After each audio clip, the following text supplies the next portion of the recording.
So the world of Victoria 3 might look a little bit different to you, and that's because we're using the Victorian flavor mod. This mod adds, as the name would suggest, flavor, meaning journal entries for many new nations and map corrections. Hence why Algeria is looking as scuffed as it is. It feels like a good time to tell you that I have mild trypophobia, meaning I dislike small holes or generally small things clustered together. Makes me feel kind of weird. The reason I'm telling you this is because the new reworked HRE is more historically accurate but makes my skin itchy, and so I refuse to look at it. Now cast your eyes to an even bigger disappointment in the bottom right of your screen. Yep, that's me. This guy doesn't realize it, but he's just finished a hell of a 3.5-hour recording session whilst his mic was muted the entire time. Ever the optimist, this gives me the chance to try out a more post-commentary style of video, so let me know what you think. In any case, today we're playing as the Carlist Revolt. These mad lads followed Don Carlos and fought for conservatism over the perceived Spanish liberalism. In this case, we take over and annex the Spanish, supplanting them as... Nope. Wait, I've immediately lost. Turns out our capital's on the border, so one swift victory in battle led to the capture of this province. And our generals were so busy racing to Madrid, they didn't realize the Carlist monarchy had been taken outside and... Oh, I don't want to get age restricted again. So, they were taken to a nice farm upstate. Anyway, I set myself up again for another fight against the Spanish, ensuring that my military was loyal for a plus 15% bonus to offense and defense. As we had the same quality troops as the Spanish, this would mean that it would be impossible for us to look... Well, nope, wait, Cuba has strolled into the capital and we're in the same position as before. Another loss. Okay, this time we're going to take one province. Just one province. And then we're going to sit and wait out the war and then prance around acting like we've won. Perfect. Now that we've annexed Spain and, well, become Spain properly, it's time to espouse the values of conservatism by setting our sights on restoring the Spanish colonial empire. Historically speaking, the Spanish would cease being a real colonial power after losing to the Americans in 1898. Well, apart from Morocco. This would actually have a domino effect that would set the cultural traditions in place for a certain Franco to rise to power and dominate as a dictator. Not the only factor, of course, but look at how happy I am reciting this fact during the recording. I can just not put it in. But I digress. It was time to fix the massive deficit we were running through a complex economic policy of building things and hoping it sorted itself out. Surprisingly, this actually worked as we raised taxes, got rid of all spending, and focused on digging ourselves out of this hole. In order to fix our economic woes, I looked to expand the Spanish market. As you can see, we're earning almost £3,000 a week. And now that I've formed a union with Sardinia Piedmont, I'm now losing £8,000 a week. At this point, I realized I'd accidentally joined their market instead of inviting them to mine.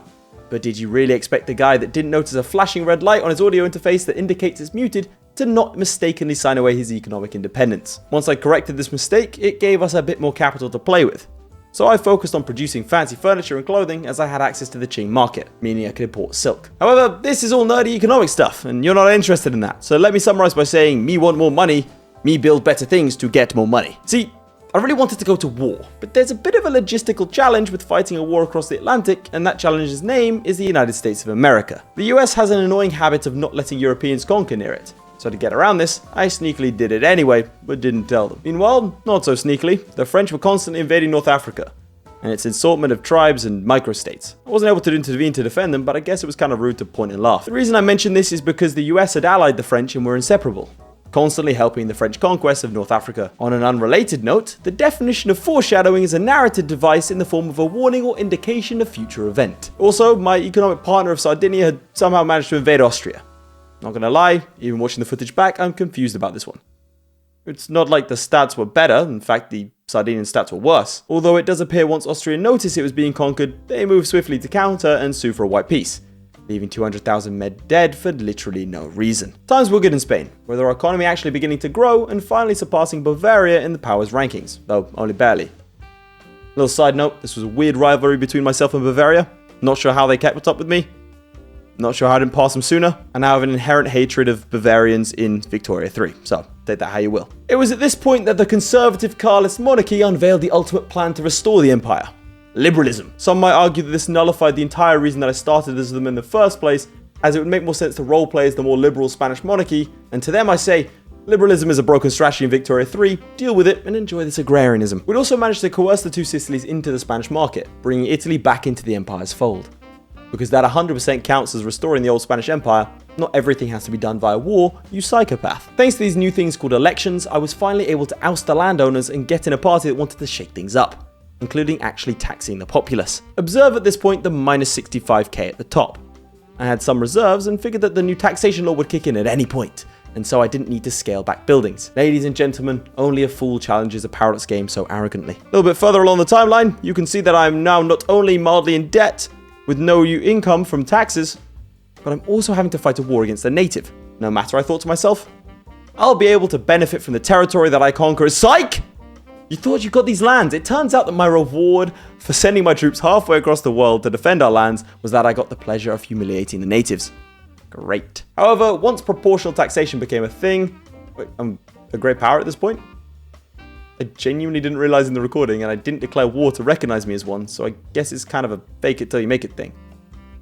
Don Carlos just rocked up to the European powers, announced himself as a great power, refused to elaborate, and simply left. Meaning now we get a shiny new number next to our flag. Just thought I'd point that out. I didn't actually realize during the recording. Anyway, it's time for the final stage of our plan.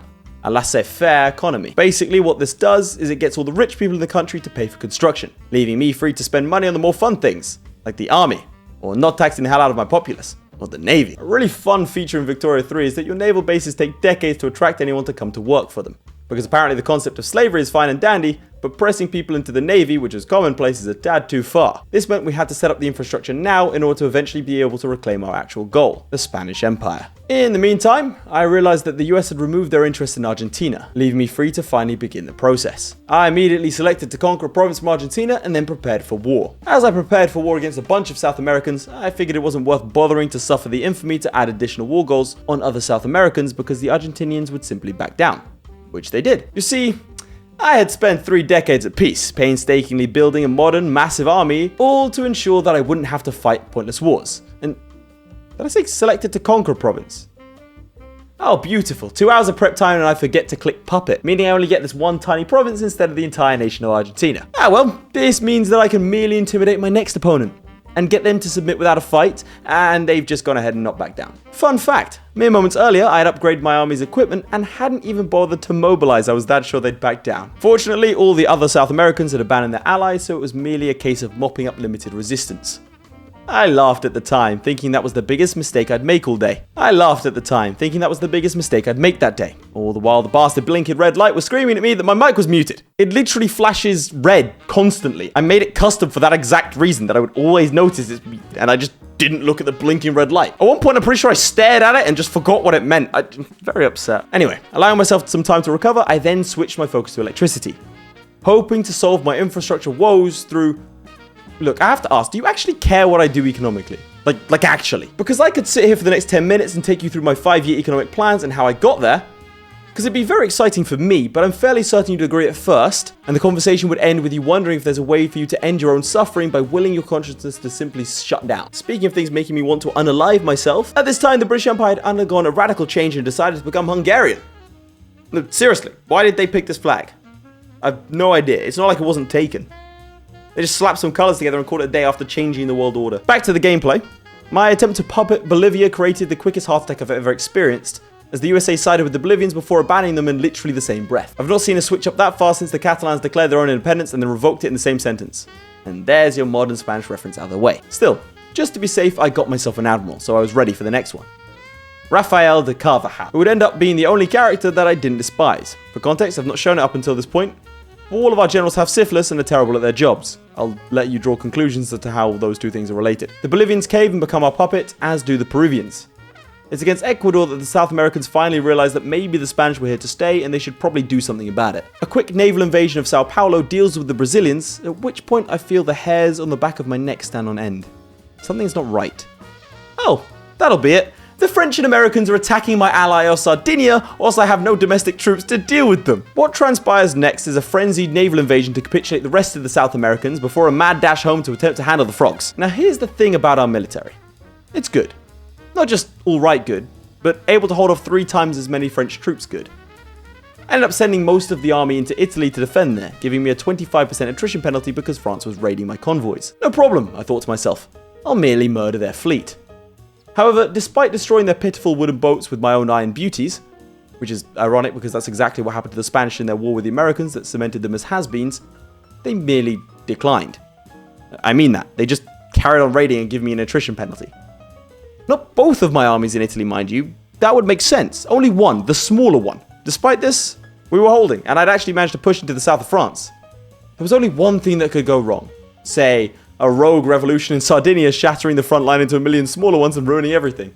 Can you guess what happened next? Spurred on by this development, I realized we needed a swift victory to prevent the loss of Sardinia, because things were going south rapidly. I invaded Normandy and met no resistance as I pushed ever closer to Paris, defeating French armies left and right until that pivotal moment, where Paris was within reach and the Sardinians gave up.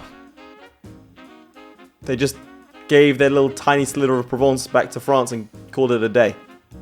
Which is rather anticlimactic. Yeah, I kind of just pieced out because there were no war goals for me to take. Not wanting to end on a low moment, I took Gibraltar, invaded London, and then quit the game in a disappointed fury. And that's the rather underwhelming story of how the Spanish Empire reconquered its old empire before some random Italian socialist ruined everything. So that was a bit of a new format, huh? If you did have any feedback, please do let me know in the comments down below, and in recognition of my efforts, why not like and subscribe whilst you're there? I'll be curious to see how this video performs. It was kind of a lot of fun writing the script for it. In any case, lads, I'll see you all next time. Goodbye.